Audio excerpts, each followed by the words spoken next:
Мэдээж хэрэг таны хэлж байгаа үнэн шүү дээ. Нэг хэсэг нь буруу хийсэн юм аа зүв болох гол зүв гэж яриад байгаа юм. Яаж зүв байх юм бэ чи тэр гэрээг унш гэж нэг хэсэг нь загнах юм.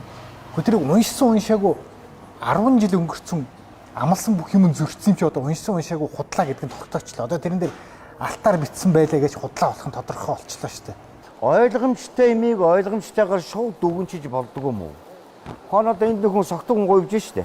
Тэгээд согтоог энэ чинь бүжиглж байгаа юм гэж болохгүй шүү дээ. Яаврах согтуу хүн байгаа шүү дээ. Тэрэн шиг одоо оюутлагаа шиг гэдэг юм уу? Нүдэн дээр ойлгомжтой алдсан онс юм а дүгнээд энэ нэг гисэн ингээд дүгнжиж болдгоо юм болов.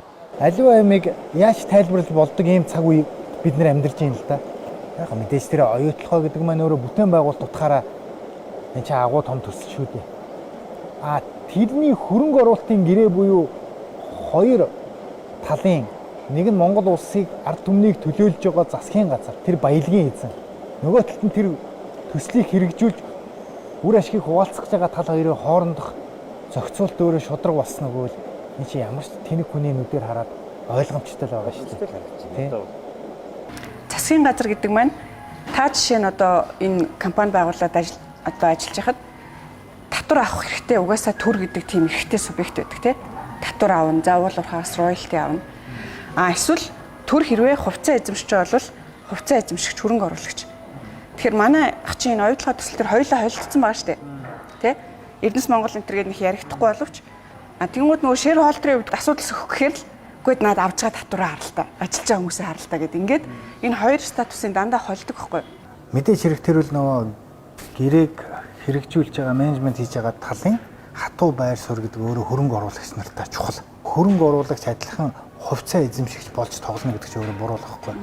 Анханасаа баялгаа гаргаж байгаа юм бол баялагын эзэн юм бол тэр хувьцаагаа яга үнэгүй аваагүй юм. Баялагынхаа оронд. За та зүгээр хамгийн энгийн ухаанаар бодоод үзэлтэй. Хоёулаа одоо эндээс камертайгаа гараад танихгүй долоон буудал чингэлтэй энэ хойтлын гэр хороолоор нэг должин имээ дондог өвөөгийн очил л да. Танихгүй. Тийм. Тэгээд хоёулаа яриад асуугаад үзье. За танаа хашаан дотор ч бит хоёр худаг ухъя. Тийм. Тэгээд би худагнаас ч ус аваад зарнаа. Худагны угах зардал мардал бүх юмыг би өөрөө хариуцнаа. Та энэ худгийн энэ уснаас ашиг хүртнэ. 34%-ийг.